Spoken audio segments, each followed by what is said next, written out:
Houston Livestock and Rodeo. I'm here with David Welch from Firecraft BBQ. Excited. And David's got me helping out. And what we're gonna do the next 3 days, David? What do you call catering first, competition second? That's right. And what kind of tricks do you have up your sleeve for the comp to ace the ribs, the brisket, and the chicken? You. He's gonna be mistaken. He picked the wrong guy. But somehow we're gonna make it work, right? We're gonna pull a rabbit out of the hat, cook 600 meals a day, and also try to cook the award-winning ribs, brisket, and chicken. No pre-cooks, no reheats. Everything's done fresh out here every day. We roll. We cook 1,000 pounds of beef, 700 pounds of pork butts, and 300 pounds of sausage in 3 days.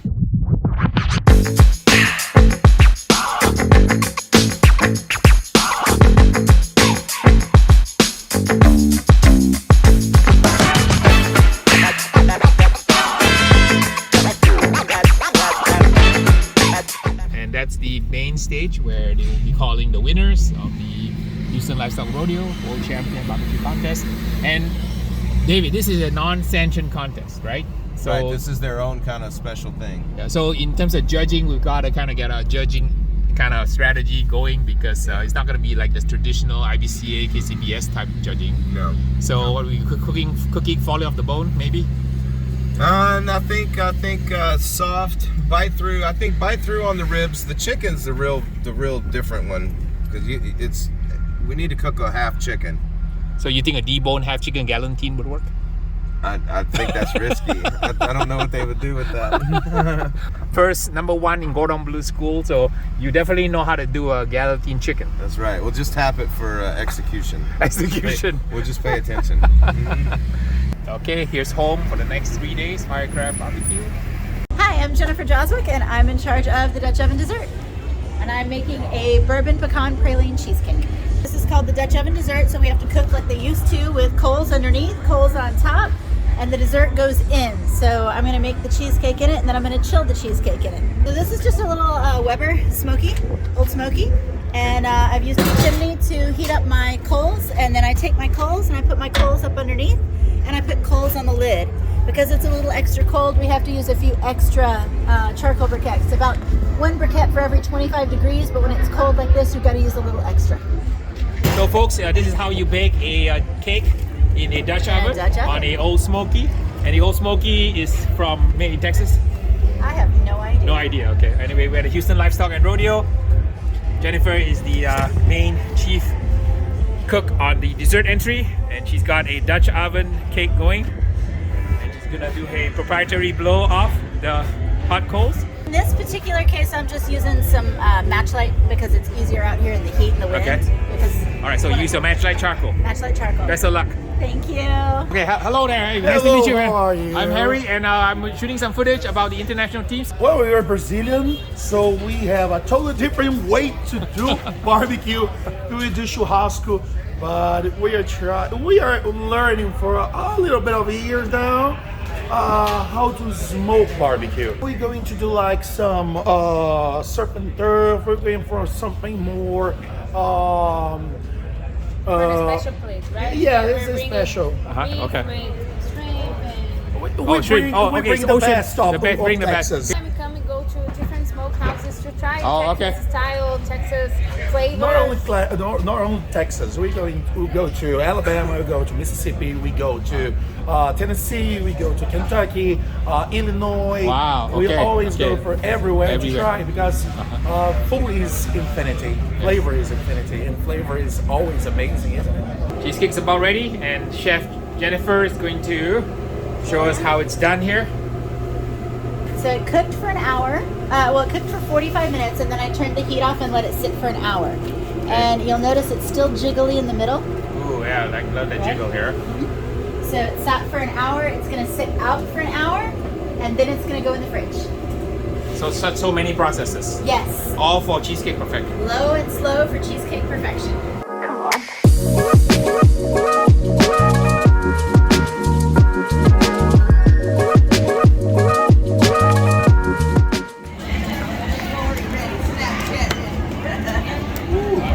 That looks good. Yeah.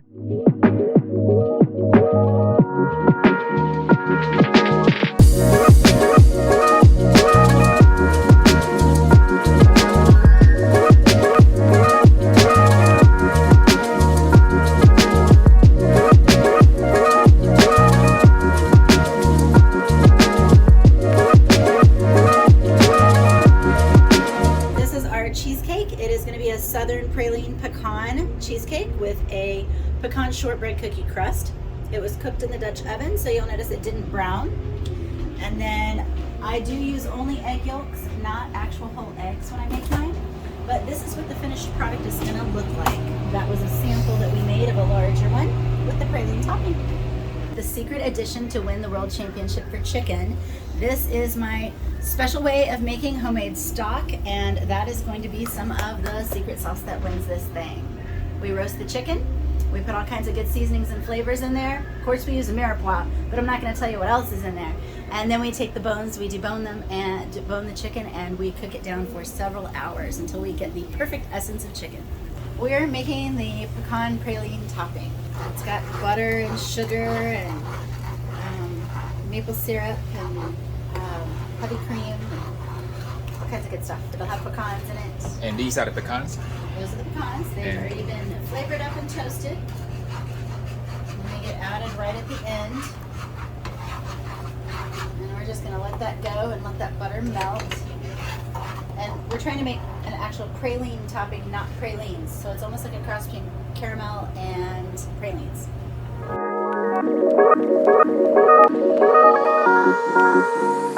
Come on. Okay, I think that's good. Sorry. Oh, you're fine. You're more No, I'm not even going to touch it. I think that's good. What do y'all think? Yeah.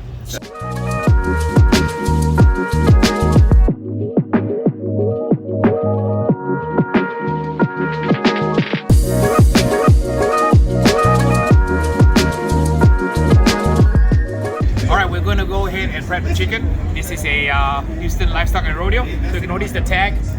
The tag is something that we have to keep on because we are required to turn in the chicken with the tag.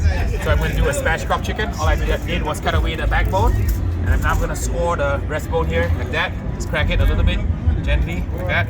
Press it down. And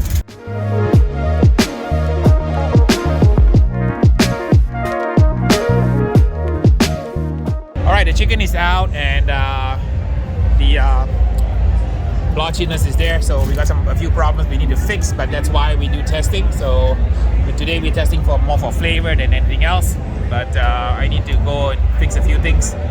The chicken is not acceptable in terms of the blotchiness, but this is the day before test. Tomorrow is the real thing, so we'll give it a shot here. And also the pit temperatures a little bit different than what I'm used to. And I don't usually cook on a Southern Pride, but definitely we'll have to make this work at the Houston Livestock and Rodeo. Hi Ryan, what are you doing? I'm injecting the competition brisket for tomorrow. And what kind of brisket are you doing? It's a Wagyu brisket. And I'm putting the injection in it, let it sit overnight before I season it in the morning. Are you with the grain or against the grain kind of guy? With the grain. With the grain, okay. I So he's a conformist. Yeah.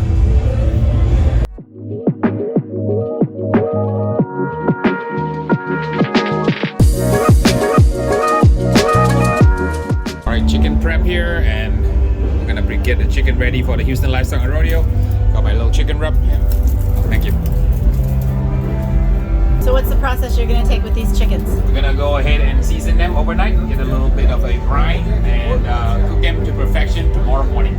Alright, we down now, season the other side, and it looks gorgeous. Now all we need to do is put in a little overnight brine. I want maybe about 10-hour brine before I start cooking the spatchcock chicken.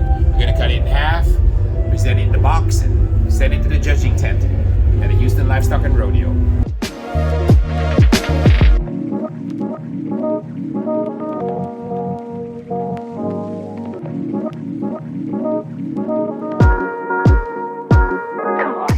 Alright, let's go ahead and take care of our chicken here.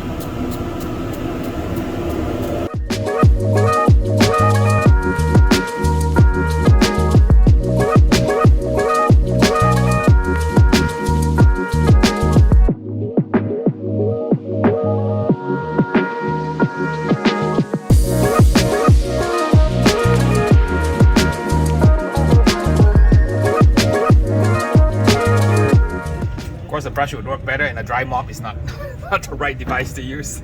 So don't do this at home, folks, okay? Never go to contests and use stuff that It's not supposed to be used.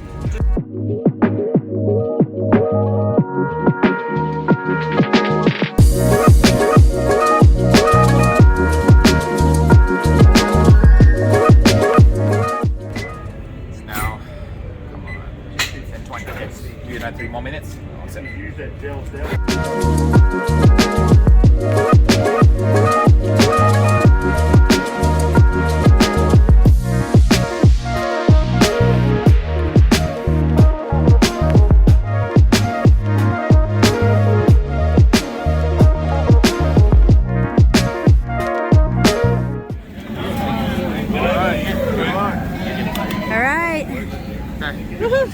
Thank you.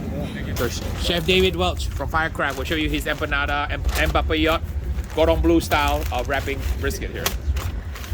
Folks, you can try this at home because it's a French style wrap done by a Texan Now cook. you see everything is over, and then when you Fold it over, that's gonna seal everything. seal everything oh, over. but I broke it. And that's okay. It's the mohawk. It's a bad mohawk. I don't know why. Don't you guys trim off the mohawk when you trim the brisket? Yeah, I always trim off the mohawk. I Yeah, don't know why they I see everyone with mohawks on it. I'm like, I saw okay. it this morning with it. Yeah, I was like, oh, right. somebody forgot to cut. Yeah, I always tell people when it's brisket, there's no mohawk and there's no forked tongue. There's a kind of brisket. Have you seen a forked tongue brisket where the thing like goes like that? Yeah, so you gotta trim it off. Yeah, cut it away. Cut it down front. Box it.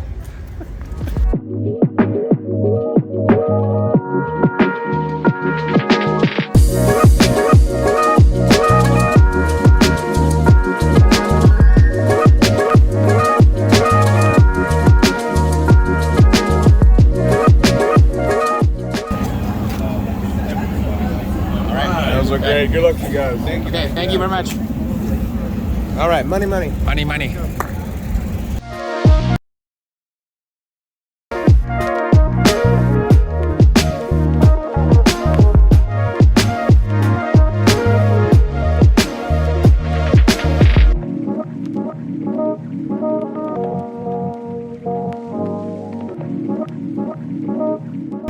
How's it going? Good, how are you? Good.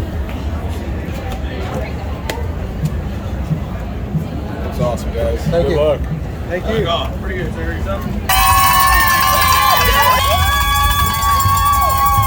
Alright, so salmon with cheese, baguette, asparagus. How's it? Okay? Hey, okay? I needed something green. Green for the change, right? Yeah, we've been eating meat every day here. Meat is good, but you know, every day is a bit much. Oh, wow. Okay, thank you so much. Ooh, look at that. Salmon. That's your glaze. That's my glaze. Okay, oh, excuse me. Slap your daddy glaze. They've been slapped by Slap Your Daddy right there, man.